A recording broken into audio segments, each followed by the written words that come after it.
helped us to, I think, to position ourselves to make better decisions more efficiently, more effectively, and to be able to use those on a day-to-day basis.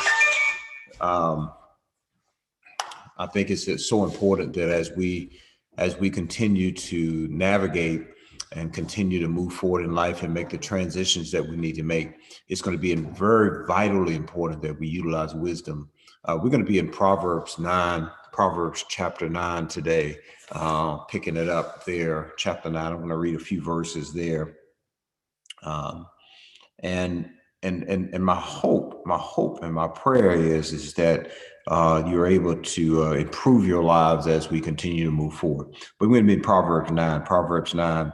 Thank all of those that have the prayer this morning, the scriptures this morning, just the reflections. You guys are awesome. Just a pleasure just to be able to serve and walk with you and do ministry with all of you. It's such a great time. So let's look in Proverbs chapter 9. Let's pick it up there in verse 1. It says, wisdom has built her house. She has set up 7 pillars. She has prepared her meat and mixed her wine. She has also set her table. She has sent out her servants, and she calls from the highest point of the city. Let all who are simple come to my house.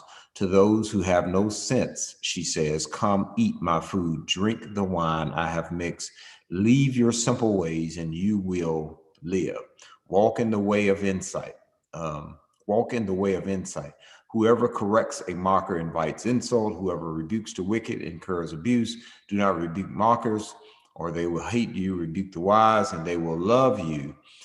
Instruct the wise, and they will be wiser still. Teach the righteous, and they will add to their learning. The fear of the Lord is the beginning of wisdom, and the knowledge of the Holy One is understanding. For through wisdom your days will be many, and years will be added to your life. Look at verse 11 again. For through wisdom,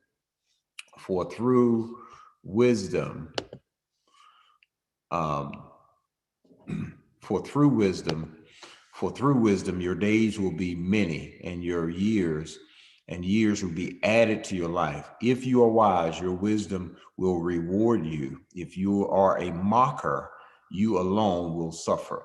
Folly is an unruly woman. She is simple and knows nothing. She sits at the door of her house on a seat of the highest point of the city, calling out to those who pass by, who go straight on their way. Let all who are simple come to my house. To those who have no sense, she says, stolen waters is sweet. Food eaten in secret is delicious, but little do they know that the dead are there and that her guests are deep in the realm of the dead. That's the reading of the scripture in Proverbs 9. It's an interesting read when you take the opportunity to look at it and read through it. It gives these contrasting illustrations of where we are looking at the wise and of course the folly. It's interesting that both of them are calling out, and depending upon, my mom used to say this, she says, whatever you have your ear tuned to, that's the station you'll pick up. And so it's important now that you make sure that you tune your ear. You have to tune it. You remember, I don't know if you guys remember this in church, but years ago, and this is when you didn't have a lot of rehearsals. They would just show up, and when it was time to get ready to start the service, you would hear the guitars tuning up the guitar and that type of thing, trying to tune up. Should have done it at home, but back in those days, you would do it when you got to church, and they would just tune that thing up so that everybody was in sync. Everybody was on one accord. This is important, and it's important that we understand that as we are moving and as we're transitioning, it's going to be very, very important, very, very important that we tune our ear to hear wisdom. Again, my mom would say that you'll pick up whatever station you're tuned into, and so I think that's important. So both wisdom and folly cry out in this particular text on a regular basis. They're crying out, and we have to decide which one you're going to follow. It's in Proverbs 9, we learned that wisdom builds her house. She values the home as a part of the foundation needed for the rest of her life. In other words, she understands that if I'm going to have a solid, a good structure of life, then I'm a value it enough. I'm a value wisdom enough, and I'm going to value the home as a part of the foundation. So if things are not right in the home, listen to me, when they're not right in the home, they won't be right anywhere else. Far too many people oftentimes ignore their families in the quest now to build businesses, to excel in a sport, to achieve a worldly type of success. But God in the home should always come first. It should be God first, then your home, then God and home is first. They have to be first, because what good would it do if I were ministering to others where my family was falling apart at home? It just doesn't make sense. So many homes are oftentimes filled with strife. They're challenged with um, where they're dealing with problems and that are going on, and these things, man, bleed out. They bleed out. If you want to live in wisdom, you must make sure that your priorities are in order, and this requires regular, listen to me, examination of our lives and the relationships, and making changes where necessary. Somebody please put that in the chat. You have to make changes where necessary. Put that in the chat, that there should be changes that are taking place, but you want to make changes where they are necessary. That's important. That is vitally important, that you make changes where necessary. Necessary meaning that it's something that needed to be done. It's something that is essential. It's something that is something that it needs to be done. It's something that is essentially important, and it needs to be done. People frequently ask, how can I keep my priorities straight with all the things that I'm doing? And my answer is always this: it is you have to make sure that God is first, your family is first, and you want to set the priority. That has to be important to you. I've learned that when something is important to you, something is valuable to you, then you will put action, you will put energy into it, the things that are valuable to you. And if you don't choose to make setting God first a value, you have to put value on that. Where we have value, we take care of things. Where we have the things we value, the things that we have placed value on, we take care. We do a great job of taking care of those things. Now, with that being said, so the Proverbs in verse 7 through 9, it says that people, let me go back and read that. It says something in Proverbs 1 through 9. I mean, excuse me, 7 through 9. It says something interesting. It says that whoever corrects a mocker invites in, so whoever rebukes the wicked incurs abuse. Do not rebuke mockers, or they will hate you. Rebuke the wise, and they will love you. Instruct the wise, and they will be wiser still. Teach the righteous, and they will add to their learning. Now, this is important because what it says is that people will not learn anything unless they are humble enough to receive correction, that they are humble enough to receive correction. This is important because one of the things that I've noticed is that Jesus never begged anybody or people to let him help them. Notice that Jesus didn't go around saying, man, please let me help you. He never did that.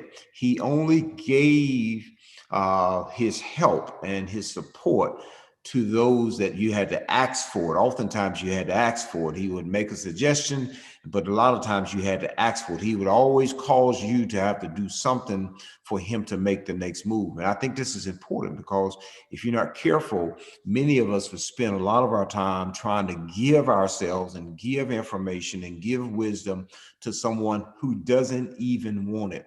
And in order for a person to learn, in order for a person to grow, People will not learn anything unless they are humble enough to receive the correction. You got to be humble. When it comes to correction, man, there is a humility that you want to bring to the table. You can't even receive the correction. So sometimes we want to help people make positive change in their lives more than they wanted. I've often said this to ministers, people that go into ministry. One of the challenges of being a pastor is you often want more for people than they want for themselves. And you have to find out, how do you balance that? Because if not, you become off as pushy, or you come off as preachy, or you come off as self-righteous. You come off as one that nobody wants you around, because every time you come around, everything is stiff. And so you want to be able to find that balance, that I have something that is valuable. That's why I like teaching. Like when you go to college, it's different than when you get into college, because you're having to pay for that. And because you're paying for it, then they don't struggle whether you're going to learn it or not. You're paying for it, you're going to get it, because you have actually made an investment into that particular change of your life. And I think I really wonder how well, or how often, or how productive we are in making ourselves available for the changes that need to be made in our life. Ain't it interesting that you can go through things and you have answers all around you, but oftentimes you won't. Sometimes there are times when we don't really want to change. We just want to complain about it. We want to fuss about it. But change is not difficult. It's just easy not to do. Change is not difficult. It's something that is easy not to do. So you want to be careful that you try to make sure you don't become the mocker, a mocker, or the wicked, the ungodly, those who do not live according to God's word. A mocker now is someone who displays contempt for what is being taught. A mocker is someone who displays contempt for what is being taught. Contempt. They display contempt, for what is being taught. The feeling that a person or thing is worthless or beneath their consideration. That's what a mocker, when it talks about the contempt, they think it's beneath them to learn this. They think it's beneath them to grow. They think it's beneath them. When people don't study their Bible, it's because they think it's beneath them. When people don't pray, they think it's beneath them. Then there's a choice that we have to make mentally, emotionally, in our mind, to position ourselves in a place of humility, just to pray, just to receive correction, just to be able to explore the mind of God, the things of God. And so a mocker is someone who displays contempt for what is being taught. Those who mock think they know all they need to know and have no interest, listen, in learning. It is impossible to teach people who believe they do not need to learn anything. It's a challenge, man. When you're trying to teach somebody and you can't teach a know-it-all because they feel like they already know it all. Ain't that interesting? And so in contrast, if we correct wise people according to Proverbs chapter 9, verse 8 and 9, now it says they will love us, they will become wiser, and they are add to their learning. Ain't it interesting? You have to check yourself and see, if somebody is correcting me, if somebody is challenging me, do I find myself loving that person, or do I find myself hating that person? Let me talk to the children, the young men, just for a second, because you're in a position where you'll be getting lots of correction as you transition from boyhood into manhood. And you have to ask yourself the question, do I find myself falling out and arguing and getting angry with those that are helping me to gain wisdom, helping me to gain correction? Because if I don't love them, I can't become wiser. If I don't love the corrector, if I don't love the chastiser, if I don't love the one that's bringing the correction in my life, it makes it impossible for me to increase wisdom and to add to my learning. So when I'm unable now to help someone who clearly needs help, I have learned to pray. Now, this is what I do. When I'm dealing with somebody who does not want it, I have learned to pray that God will send into that individual's path the perfect person who can speak timely God's word to him or her. Because one of the things you have to be careful is, if I'm the one that's bringing the correction, if I'm the one that's bringing the challenge or the chastisement, don't get so self-righteous just because they can't get it from you. They can't get it from nobody. You may not be the fit. You may not be the voice. You may not have the pace. You may not have the rhythm. You may not have the cadence to actually be able to communicate with them on the level and in the way that they need to hear. Don't take it personal. So don't get it twisted. If they reject you, they ain't rejecting you. They're rejecting God anyway. But it may sometimes have to be someone else that comes along that can speak in rhythm in such a way that they're able to catch what God has in store for them. So now the Bible says, now in verse 10, it says, the fear of the Lord is the beginning of wisdom, and knowledge of the Holy One is understanding. I want to focus on the word knowledge here, because it is here that Solomon writes about the type of knowledge Solomon writes about goes beyond mere intelligence. It goes beyond that. It's the Apostle Paul wrote that his determined purpose in life, listen to this, he says, was to know God and the power of his resurrection. Paul already knew God, but he wanted to know him more deeply and personally. So we don't know it all. There is a deeper level in God. There's a deeper path, a deeper connection that we can have with him. And so Paul said he didn't just want to know about him. He wanted to know him. He wanted to know God exists beyond the scratches of the surface of what God, he wanted to know the depth, the character of God. And I mean, how many of you really want to know the character of God and the depth that can come from understanding his character and being able to love what he loves and to hate what he hates? That is a deep walk with God, when you can say, man, what he hates, I hate, and what he loves, I love, and I understand why he loves it, and I understand why he hates it. It is a deep walk with God when you can get to that point. And it's interesting that when we look at the text and we go back to the fear of the Lord is beginning of wisdom. The knowledge of the Holy One is understanding.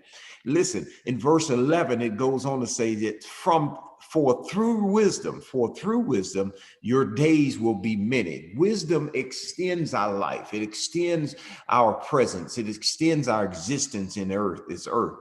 It also, he says, and years will be added to your life. Now that's interesting. He says, for through wisdom, your days will be many. He says, listen, I'm going to give you many days. I'm going to add to your days of life. Then he says, and years will be added to your life.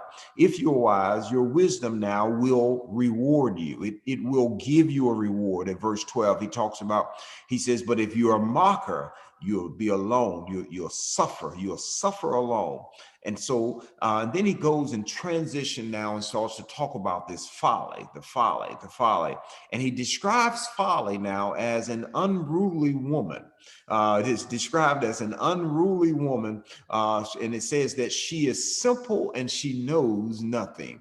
It's not talking to the gender now. It's just describing her as an unruly woman, somebody that has no rules and no regulations, and they're simple and they know nothing. But it said what she'll do now, what folly will do is folly will sit at the door of the house. It sits at the place of entrance and the place of exit, and it will seat and on a seat at the highest point of the city. So it's talking about the gates of the city. So it sits at the place of entrance and the place of exit, and it sits at the highest point that it can get. And then it calls out to those who pass by, who go straight on their way. Let all who are simple come to my house. She says, listen, if you simple, come to my house. This is interesting.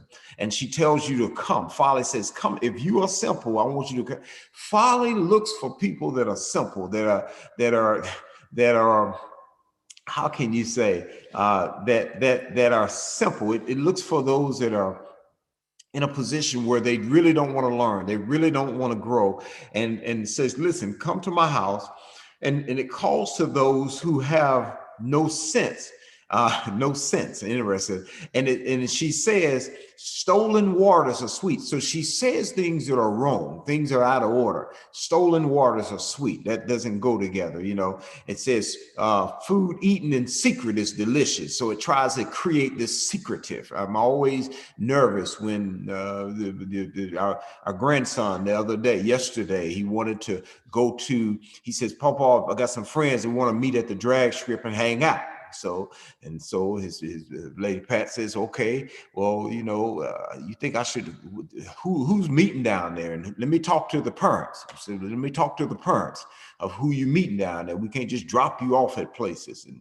And so, well, she makes that statement to him. Let me get the number. Can you text him and tell him to have his mother call me so I can connect with them? And Aiden's response was, "That's okay. I ain't doing it." You know what that means. Everybody done been down that road. You trying to run game. You understand? And so, well, if you can't talk to him, if I can't talk to him, then they don't need him. I ain't gonna take you down there and drop you off at a place. I need to know who's sitting at the gate down there. I need to know what they're talking about. Let me talk with them. And so he kind of blows off, and he couldn't understand that. And so we had to set him out and say, listen, man, if you can't handle us conversating with the adult on the other end in the place that you say you're going with, hanging with the people that you say you're going to meet, then you ain't even ready to go yourself. Man, I'd be making a mistake, not only for you, but for the folk I'm sending you down there to hang out with, if we can't have this conversation, man.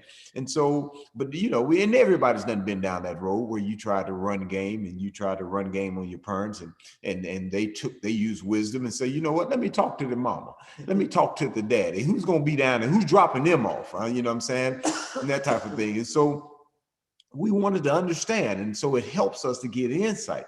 And they can't send you down there just dropping you off, that type of thing. You ain't got enough sense for me just to drop you off somewhere like that, man. We got to have some authority and some regulations and some relationships and some people in authority, and who's in charge, and what happens if somebody goes wrong, and who's gonna call who, and that type of thing.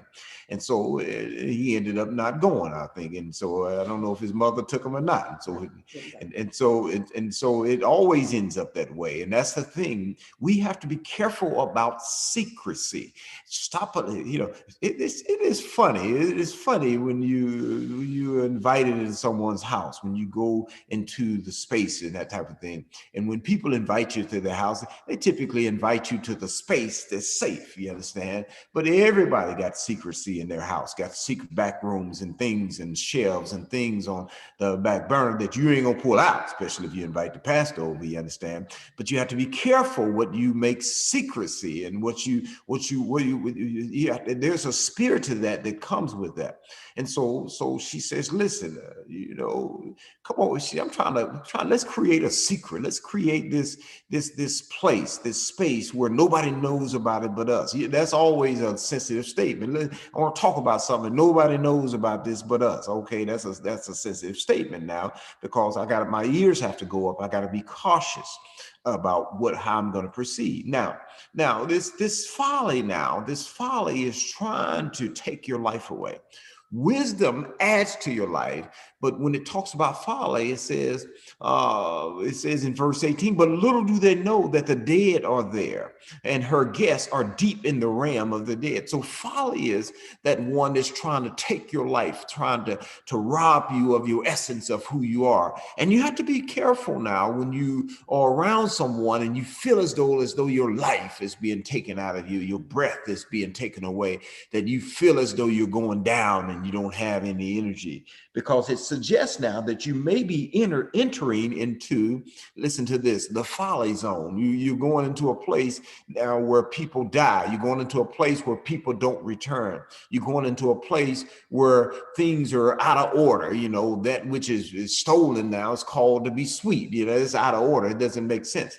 And my encouragement to you, that even as you use this wisdom, and as you use this, as you move into this place and walk in this concept of wisdom, my encouragement to you is I want you to think about life, man, and think about relationships. And when you feel yourself stiffening up, when you feel yourself tightening up, when you feel yourself not wanting to receive, check your spirit and the mindset that you're walking in. And so so that you can maximize, what God is doing.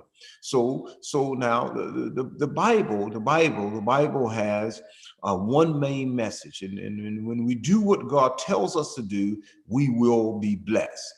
When we disobey Him, we have trouble heaped on top of trouble. That's the simple message of the Bible. Is you have to learn God, learn what He likes, learn what He don't like, do what He like, and don't do what He dislike. And you have to be willing now to say, I will obey. I'm going to humble myself. I'm going to position myself that I will do whatever He says. And you have to be ready for right. You got to be ready to do right. I want to do right. I don't want to hesitate. And here's my closing point, my closing thought for you. And I want you to take this home. Listen, when you have the opportunity to do what is right, do it quickly. When you have the opportunity to do what is right, do it quickly. When you have the opportunity to hear what is right, hear it right then. When you have the opportunity to obey what is right, obey it quickly.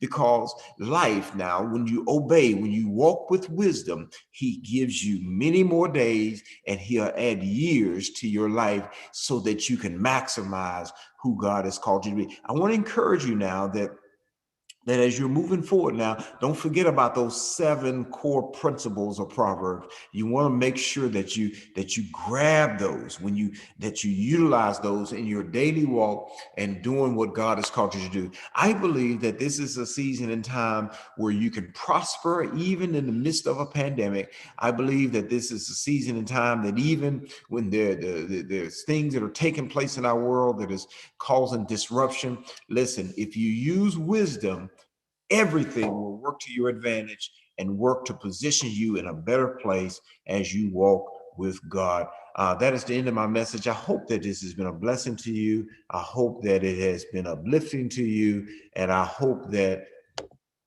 through this, that your lives are better as the result of this work.